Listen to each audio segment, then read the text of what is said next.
to give me a multiplication problem with two-digit numbers. So can someone give me any multiplication problem with two-digit numbers? Go ahead and throw it out there. 23 plus 12. 23 times 12? Times 12.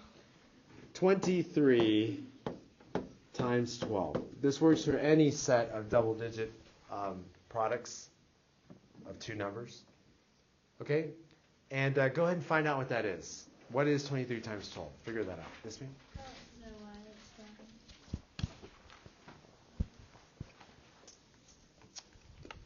check.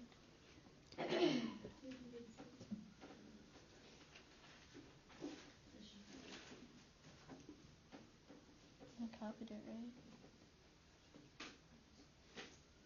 You got the same thing. So I'm going to check that one again. So positive, where are we here?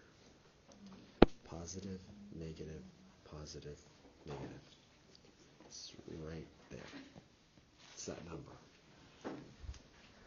Is it negative 8? Negative 16. 2/3 times negative 27 is something else. I don't know. Okay, 23 times 12. Who got the answer for that? Maggie? 276. Is that what you guys got? 276? Okay, good. So 276. And if you're multiplying two-digit numbers like this, just work it out, get 276 like normal. Mm-hmm. 34. Now you can come up here. Yep. There's another way to work this out, and it's using a property we've looked at before. And disclaimer, okay, so, sorry. Disclaimer, the way we're going to work it out the second time is harder than this first method. But when we get to the lesson with polynomials, it's the only way to do it. So I understand if you're like, Mr. A, why would you make it this complicated? I'm just trying to show you that this other way also works. Okay, so what you need to do is this. 23 can be broken down into 20 plus 3. Is that true? Okay, I hope so. And 12 can be broken down into 10 plus 2. What's really cool about this, I find this kind of cool, is you can come up with any sum here that adds up to be 23, and this process still works. But I just make it easy for you to hear. Okay, in this lesson, you're learning about a process called FOIL. Okay, and this is the first part of the lesson. FOIL stands for, it's an acronym that stands for each step of what you're going to be doing in this problem. So F stands for first, O stands for outer, I stands for inner, and L stands for last. Okay, so that's what FOIL stands for. Once we get used to FOIL over and over, doing it over and over again, you're going to find out that FOIL isn't the only way you could have done it, but it is going to be the way we will do it, because we'll get used to it, and then you'll realize, oh wait, can't you do? And then, yeah, the answer will probably be yes, you could do it that way. Okay, FOIL, acronym, we got them. First, outer, inner, last. Okay, what in the world do I even mean by that? Well, it means when I have two binomials. Would you agree that this is a binomial? Okay, and that's a binomial. Okay, when we are multiplying two binomials, you can use FOIL. Okay, first, we're referring to the first terms of each binomial. So 20 and 10. What's 20 times 10? 200. So I'm going to write that product down. It's 200. O stands for outer. The outer terms are 20 and 2. You see how they're the outer terms? So what's 20 times 2? 40. Good. Inner stands for the two middle terms. So what are the middle terms? 3 and 10. What's 3 times 10? 30. Let's posit 30 there. And then last stands for the last term of each binomial. 3 times 2 is 6. You guys notice anything about that sum? Gives you 276. Mr. A, why did we have to do this? This is a long way of doing that problem. I agree. But in the lesson we're dealing with today, that's one of the only ways you could do it. Because here, could we combine 20 and 3? Could we add 20 plus 3? Of course, get 23. And you can add 10 and 2. Yes, 12. But in the problems we get, you cannot combine those two terms in the binomial, and you cannot combine the two terms in the second binomial, so you're going to have to use FOIL to figure that out, okay? But do we get the same answer by working it both ways? I hope so. That's the enrichment. That's extra. If you don't get this, it's okay. You're going to get this next part. All right, anyone still working on 34? Not sure what to do there? All right, now all of us, let's go to page 536. So we're going to actually start our lesson. I'm done with this right here. I'm going to erase it all. And if you didn't get it, it's okay, because I'm going to write what you really need to know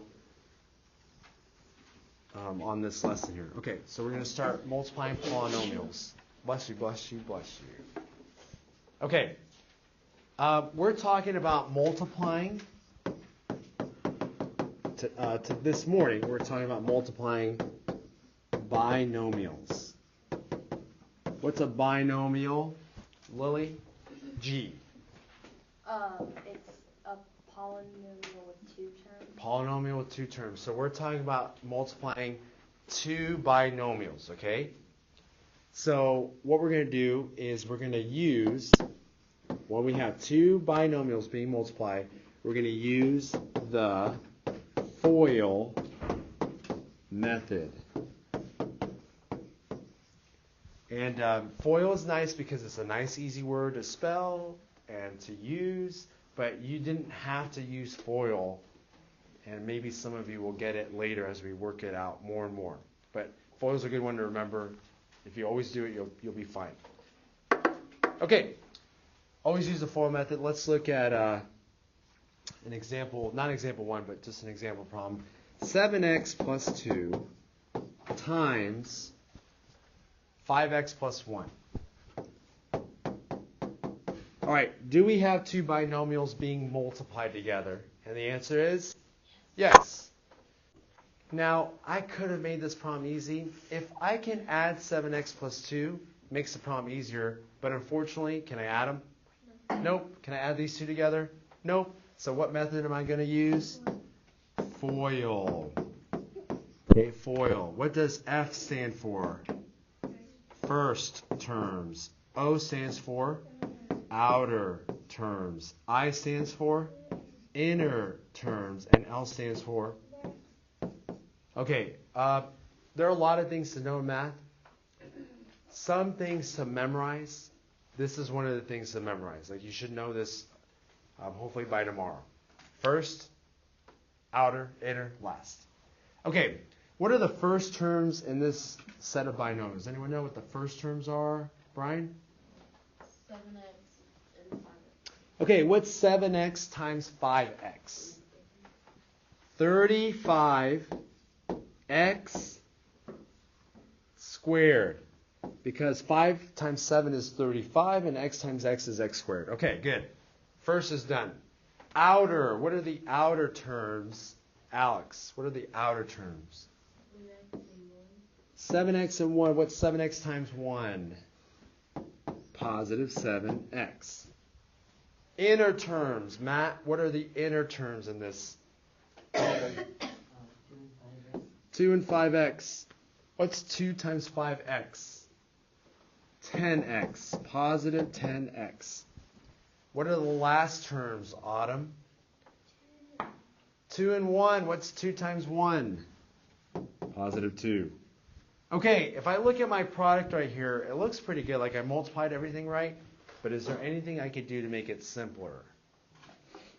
Right? I'm going to add these two like terms together. So I'm going to end up with an answer of, sorry, it's kind of low, 35x squared. What's 7x plus 10x? Plus 17x plus 2. That's how I did it. You guys okay with that? No? Yes? Maybe? Okay. That's okay. We're going to practice some more. Okay. Now we'll go to example number 1. And we'll do 2 more problems here. Example 1A. Lucy, can you read for me example 1a. It says find each product, give me the two binomials. X times 4 times X. Plus 9? Okay, thank you. All right, what method are we going to use if we have two binomials being multiplied together? FOIL. Okay, what's x times x? X times x is x squared. Outer. What is, Jackson? X times 9. Positive 9x. Jenna, inner. What's negative 4 times x? Negative 4x. Last, Maggie, what's negative 4 times 9? Negative 36. Is my product that I have acceptable for a simplified answer, Turner? No? What's wrong with it? Oh, duh. I didn't circle it.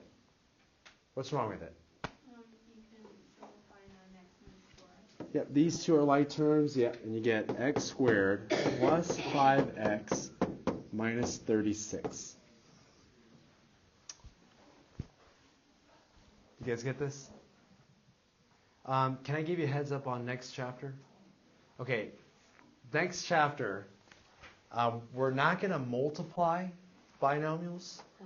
We're going to look at the trinomial, which do you notice the last two answers have been trinomial answers, right? 1, 2, 3. We're going to look at a trinomial, and we're going to break it down into its binomials. We're going to do what we call factoring. We're going to work backwards. Instead of just multiplying and going here, we're going to look at this trinomial and get to this spot. Does anyone see how you maybe could do that? Like how did these two relate? Anyone see it? Look at the first term. How do they relate? X squared and, you guys see anything there? The first term is just the first term of the first binomial and the first term of the second binomial. You see these guys? That's what I get. Does anyone notice anything about the negative 36? Where does that come from? Okay? This is the hardest part right here. And we'll get to that next chapter. So I'm giving you a heads up because you're going to have to do this in just a few weeks. You want to do it now? I have a question. Oh, okay. Like 36, you can multiply different things to get 36, not just 4 and 9. That's a good observation. You're right. How do you know you're getting the right number? Oh, what an excellent question. I wish I could explain it now. Because, yeah, you're right. You could do 2 and 18. You could do 4 and 9. 6. Oh, 4 and 9, excuse me. 6 and 6. So, yeah, we're going to talk about that because that's a good question. Okay, everyone okay with this FOIL method? You guys okay with it? Okay, let's do B, and then I'll pass back your quizzes. B, 4x plus 7 times 3x minus 8.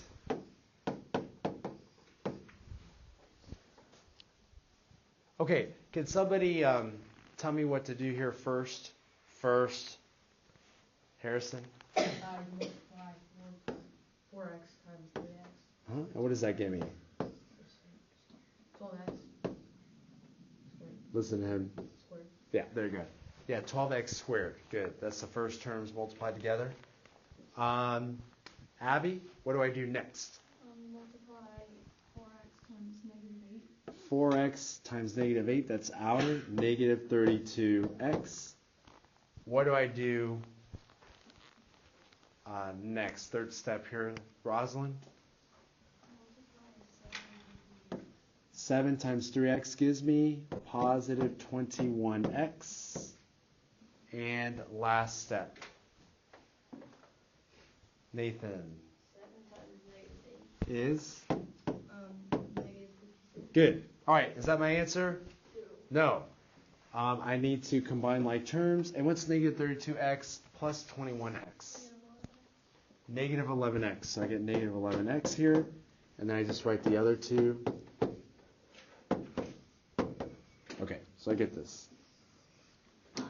All right. Is FOIL the only way you could have done it? What a great question. You know what you're actually doing here? I said we're using a property. Well, sorry, I did mention we're using a property. Did I say which one we're using? Which one is it then? Distributor property. Yeah, we're actually using the distributor property twice. Ready? What you're basically doing is you're multiplying the first term of the first binomial by each of these. So what's 4x times 3x? What's 4x times negative 8? And then you're multiplying this second term in the first binomial by both of these as well. And you get those two right there. Add like terms if possible. You're just using the distributor property twice, which means this. You didn't have to go in the FOIL order. You don't have to. But if you want to remember it, make it easy for yourself, use FOIL. Okay. Any questions on this? Look at example number 2. What's different about example 2 and all the other problems we did today on this lesson? Oh my, I'll pass it out. You know what it is?